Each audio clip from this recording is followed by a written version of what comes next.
Il vient quand, le Père Noël? C'est Noël, et Lucie a un problème. Un gros problème. Elle a oublié de dire au Père Noël qu'elle avait déménagé. Il ne va pas la trouver. Mais Lucie a une idée. Elle va attirer le Père Noël chez elle. Il vient quand, le Père Noël? Une histoire de Christine Paluy, illustrée par Coralie Valaja, aux éditions Milan Benjamin. Les personnages: Lucie, le Père Noël, la maman de Lucie, le papa de Lucie. Chapitre 1. Aujourd'hui, c'est le 24 décembre.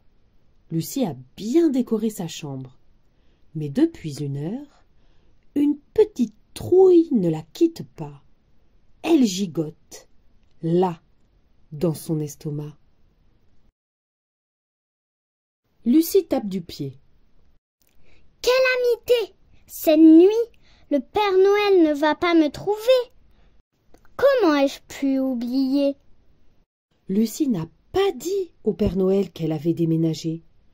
Est-ce qu'il devine les adresses des enfants du monde entier? Il est super fort, mais il ne faut pas exagérer.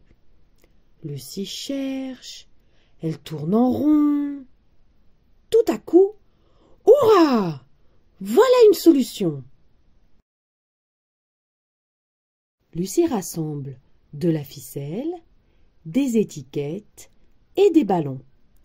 Puis elle écrit avec application.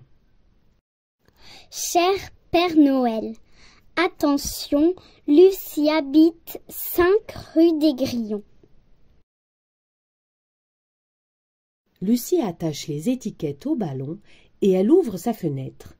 Dehors, le vent souffle fort. Aussitôt, les ballons s'envolent. Lucie est enchantée. Ça y est, le tour est joué. Pendant ce temps, dans son chalet, tout là-haut, le Père Noël finit son chocolat chaud. Une longue nuit l'attend et il doit prendre des forces. Ça y est, les paquets sont terminés et les rennes sont prêts. Le voyage peut commencer. Le Père Noël va décoller. Tiens, des ballons passent sous son nez.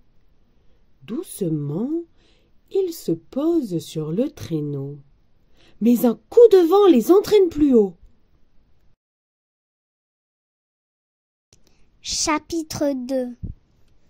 Dans sa maison, Lucie réfléchit. Au fond de son cœur, la petite trouille danse de nouveau la java. Lucie se dit tout bas. Et si quand même le Père Noël ne me trouvait pas? Soudain, elle a une autre idée. Maman, on fait un gâteau au chocolat? Le Père Noël l'adore.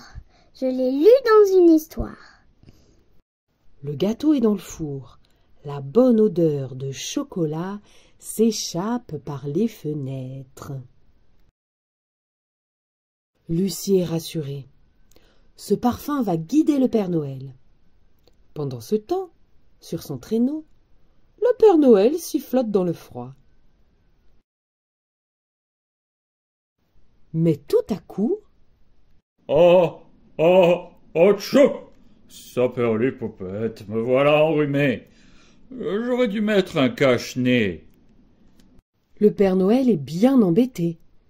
Il a peur d'éternuer dans les cheminées ou de réveiller les enfants en toussant. À cet instant, une délicieuse odeur passe sous son nez. C'est un parfum de chocolat. Dommage, il ne la sent pas.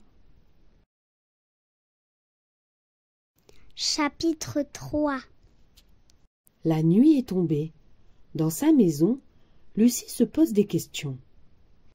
Est-ce que les odeurs de gâteau montent vraiment tout là-haut?